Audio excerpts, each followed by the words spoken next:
play the game with no timeouts. You ride my wave, you're getting wiped out. Big mistakes get white out. I spot you like a lighthouse. Watch your moves like a night owl. On a full moon, wolves gon' howl. Can't bounce back, no rebounds. I show up like me how. Yo, welcome back to another episode of the Tip Off. I am your host, Iceman the Eskimo, and y'all know what I came here to talk about today. Brooklyn Nets basketball. And you know the offseason been a little bit dry. There ain't been a lot of news. There ain't been a lot of moves, you know what I mean? Ain't nothing like that been going on. So now we're going to talk about MPJ. As you see, I got at the top right there on the background, Dre, and the other four guards that we have on this team. That's what we're going to talk about today. But right now, I'm going to talk about Dre Davis. I know y'all seen the contract. They signed Dre Davis. It was said to be a salary move, and then just to pay him a couple $100,000. I can't remember the number. Then probably be released. But I think Dre Davis may go down to the G League. They might get him. They might keep him in the G. You know what I mean? But I'm gonna go over some of Dre Davis numbers that he had. He played at Seton Hall and he played at University of Louisville. You know what I mean? So at Seton Hall, it says he committed late to Seton Hall. He, despite missing 6 games due to an ankle injury, he posted double figures 11 out of 23 games. He was good as a junior, had almost 10 points, 52% from the field, and 41% from three. Then he was promoted as a full-time starter, had his best season. He had his best season at Seton Hall, which is 15 points, 6 rebounds. You know what I mean? So he could hoop a little bit. He could shoot a little bit. You know what I mean? He played a little bit of defense. I was just watching some of his highlights. Play some defense. You know what I mean? But I do think he's gonna end up on a G League team. I did like Dre Davis. He played in the summer league. He was on the summer league team. If y'all don't remember, he was on the summer league team. So Dre Davis, look out for it. Just in case he goes down to the summer league, he can hoop. You know what I mean? Now, I'm going to talk about MPJ, right? I'm going to talk about MPJ. MPJ, it was said on Twitter. I can't remember. I couldn't find whether it was it wasn't an article. It was something saying that MPJ was an underrated move for the Nets, right? And I'm still trying to find out if it was an underrated move or not. I don't know if it was an underrated move or not, but I will say I looked into it along with Kobe. Along with Kobe, I looked into MPJ about Jordy having some influence in getting him here. I couldn't find it. I wasn't sure about Juwan Howard. I know the connection with Juwan Howard's there. And I know the connection with Jordy is there. So when I looked it up, it was said that Jordy, in the 5 years he was with them in Denver, that he had got MPJ to his highest field goal percentage, as far as being consistent or something like that. You know what I'm saying? He had got him there. So Jordy did well with MPJ, you know what I'm saying? And that's what it was said. So now the article, I think it was an article that I was reading, was saying that he could have a breakout season. He might be asked to do more, you know what I'm saying? But he also might improve and show a little bit more than you know what I mean? He might show a little bit more than his role in Denver, because he probably on this team, he has a little bit more. He probably will have a little bit more freedom to do just a little bit more than he did in Denver. And you know, he was a third or fourth option in Denver. In Brooklyn, he might be one or two, depending on what they want to do with Cam. Who knows? Who knows what they want to do with Cam Thomas? You know what I'm saying? Who knows what they want to do with Cam Thomas? You know what I mean? So, therefore, let me know if y'all think MPJ will have a breakout season for the Nets. Because right now, it's a lot of talks of he won't, he will, he won't, he will. I don't know. But I still think he can get 22. Well, 22 is the average number I think he should be at. But can he get past 22 points a game? I don't know. But I know he probably will average six to seven rebounds, possibly. You know what I'm saying? Possibly he can average 6 to 7 rebounds with the points. But MPJ has been working. I just seen a workout video of his right now with Chris. The same Chris that worked out with Ben. You know what I'm saying? Y'all know who I'm talking about, that trainer. He just had a workout. Someone sent it to me on the gram. You know what I mean? And I just checked it out. I posted it on my Twitter page. You know what I mean? So if y'all haven't seen it, if y'all want to see it, it's on my Twitter page. You know what I mean? So just let me know. Just let me know. Because it ain't too many topics to talk about right now. It ain't too much. It ain't too much to go off of. You know what I mean? So MPJ, Dre Davis more likely in the G. I like Dre Davis's game. MPJ, they say the move was a sleeper and it was underrated. You know what I mean? Who will be the one is the title that I got right now. And it's for this particular reason, right? The more that we get closer to the season, preseason, you know what I mean? And you know they got to battle it out. You know what I mean? During preseason, before preseason, y'all know it's going to be a battle. But there's 4 guards. And I just read something about Kobe Buffkin. And I read something about Yago. He's right below me. And Trayor and Ben Saraf. You know what I mean? So,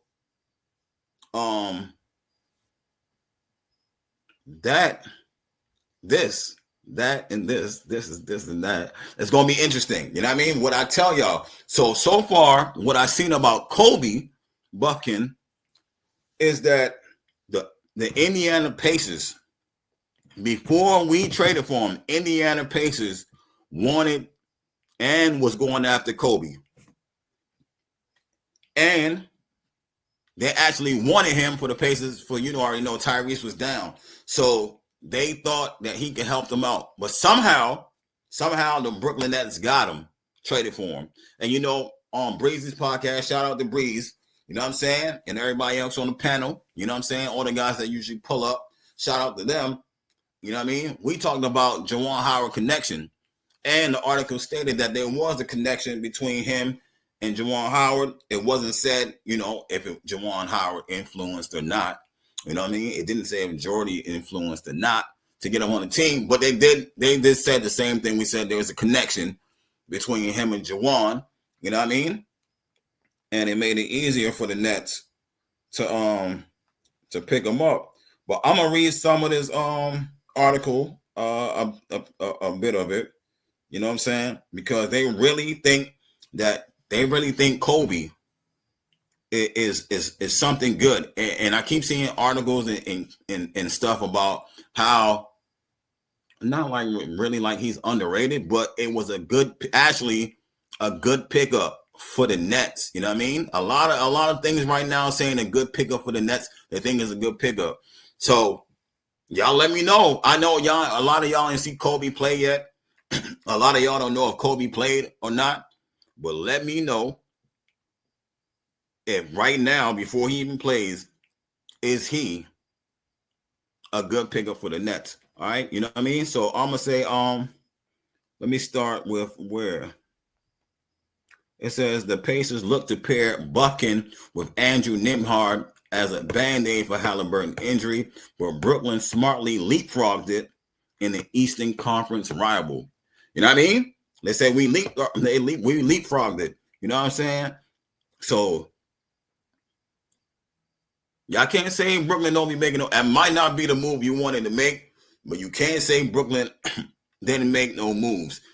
Because this one, they actually leapfrogged the Pacers. Now, let me see. What else do we got? All right, so right here it says Buffkin could really evolve into one of the Nets' top contributors. Do you hear the word? Buffkin could really evolve into one of the Nets' top contributors, but that's not the only positive of Brooklyn beating Indiana to the punch.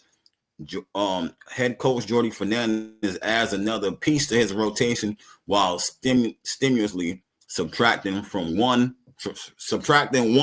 from the Pacers. So you already know. Y'all already know. If y'all think that we don't be making no moves, it shows you that we made some type of move. And this might be a sneaky move. I ain't gonna say underrated. It might be a sneaky move. You know what I mean? Let me see what else it says about there. If it says anything about Kobe. It also says this could also absolutely end up one of the big overreactions depending on Buffkin's impact.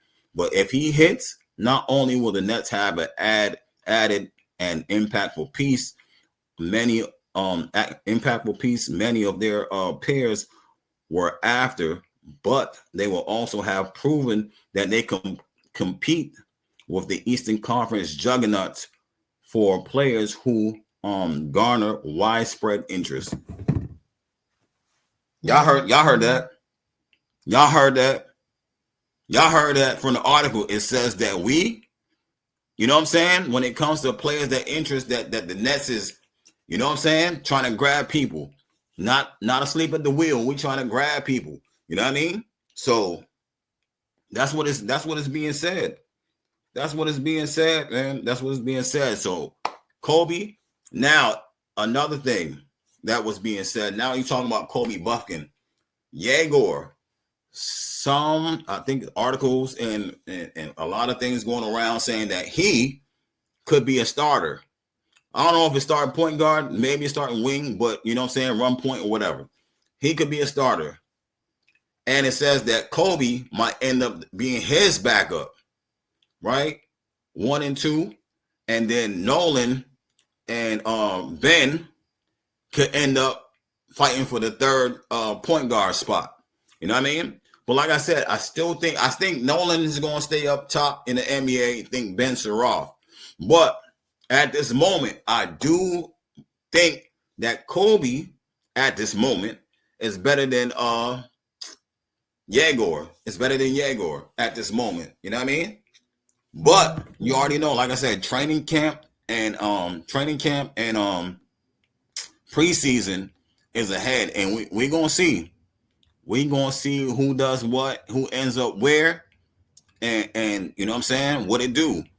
Trayor, I think he has potential to stay up top. I don't know. We got a lot of people on this roster. A lot of people not gonna make it. We still got 5. Is it 5? Maybe 5 players to cut. Maybe. And we talked about it before. You know, Tyrese, Drew Timmy. You already know Keon got cut. Ricky Council. And one more. You already know. Y'all already know. We already talked about it. So these guys might not end up on the roster, but it was one article that I did look at, or I believe, that said that Tyrese Martin could still be on the roster, and it all depends. You know what I mean? So you already know that's my guy. That's my guy. He could stay on the roster, but the way it's looking, I don't think so. I don't think so. You know what I'm saying? Y'all let me know. Y'all already know. Y'all let me know something. And question is, who do y'all think should be the starter? You know what I'm saying? I know y'all. Some people think Yegor been drafted 8, and he should be starting, right? Kobe got traded here. We traded for him. Ben was drafted. Nolan was drafted. You know what I'm saying? And a lot of people want to see the drafted players. But with that being said, who do y'all think should actually get the starting job? Do y'all think? I'm just saying, y'all already know they're gonna battle it out, you know what I'm saying, during the time, and then, you know what I'm saying, y'all already know what's gonna happen. Somebody gonna be the starter, but who do y'all think should be the starter? And me, I think whoever's better should be the starter. And right now, I think it's Kobe. I think it's Kobe. You know what I'm saying? I think, but I don't. You know what I'm saying? Yeah, go off the bench. Would you like Diego off the bench? It sounds, you know what I'm saying? It sounds like Diego should be starting Kobe off the bench, right? That's what the article said. That he might be the starter, he's off the bench, and that's the way it might go. I don't mind that either. You know what I'm saying? I don't mind a guy like him coming off the bench and handling stuff, or him and Trayor. You know what I'm saying? And because they want to pair him with Nimhard. So you compare him with Trayor, you compare him with Saraf, I guess. You know what I'm saying? If Saraf doesn't go to the G. You know what I'm saying? So anything can happen. You know what I'm saying? But they, like I said, it ain't that much news to talk about. Let me know who y'all think will be the one. MPJ, will he have a breakout season? Will MPJ have a breakout season? You know what I mean? Would y'all like Dre Davis going to the G League? You know what I'm saying? I know my boy Notorious, you know what I'm saying? Notorious like Dre Davis game as well. You know what I'm saying? Because we talked about it. You know what I'm saying? Dre Davis to the G. I'm trying to think if there's anybody else that went to the David. I forgot his last name, a center. He'll be going back to the G. I know they signed him. Y'all heard about that. We talked about it on Breezy's, but he should be going back to the G because he's a center. I think he's like 6'10". 6'10", 6'11", 6'10". He's going back to the G. So it will be the G League team, as you know, John. Everything, shout out to everything Brooklyn Nets. John was saying the G League team might be fired. And you know what? Sometimes the G League team is fire. Sometimes the games is fire. You gotta check out Long Island. You know what I'm saying? Y'all gotta start checking out Long Island Nets. You know what I mean? Because Long Island be having some players. Keon, Tyrese Martin, Drew Timme. They came from the G. You know what I mean? They came from the G. Don't sleep on the G. Kobe Buffkin played a little bit in the G. I gave y'all his stats. I can give that to y'all again. Hold on 1 second. Buffkin, G League. Hold on. G League stat. I can give you his stats again for G League. So his G League stats was basically 24 points, 5 rebounds, 6 assists in the G League when he played. You know what I mean? 24 points, 5 rebounds, 6 assists in the G. So just letting y'all know, you know what I'm saying? Players go down to the G. The G is not a bad thing. You know what I mean? Competition might not be the same. But if they stand out down there, Jalen Wilson, Noah Clowney stood out down there, and even Dayron did his thing down in the G. Cam Thomas went to the G. Like, guys go to the G. It's not a bad thing. You know what I'm saying? It's not a bad thing at all. It's not a bad thing. So y'all need to start taking a look at Long Island sometimes. Check out some of these players who you might possibly want on a roster. You know what I mean? And I forgot to mention, I know John mentioned it last time, but Fambo Zhang. A lot of people right now is thinking that Fambo could make the roster. Brian Lewis, I think Brian Lewis had put that in an article, thinks Fambo. I don't want to get it wrong. So I say, I'm thinking, my bad, Brian, if I put you out there, but I think Brian Lewis said that Fambo might be the candidate to make the two-way. And I've been saying that. If y'all haven't checked out Fambo Zhang highlights or anything, go check it out. He could make the last two-way spot. You know what I mean? He could make the last two-way. Oh, yeah, because they still got Grant Nelson. Grant Nelson's there. See, I be forgetting. Grant Nelson, I remember Grant Nelson. So Tyrese Martin, Keon's gone. Tyrese Martin, Drew Timme, Jalen Wilson, Fambo, Grant Nelson, and Ricky Council. You know what I mean? That's 7 guys. That's 7 guys right there. You know what I mean? 7 guys. that we still have. I think Keon, well, 6 guys, because Keon, I counted Keon. So Keon's gone. 6 guys. 6 guys we have left.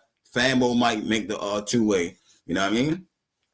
And you hear my bad if y'all hear my phone going off. That's TikTok.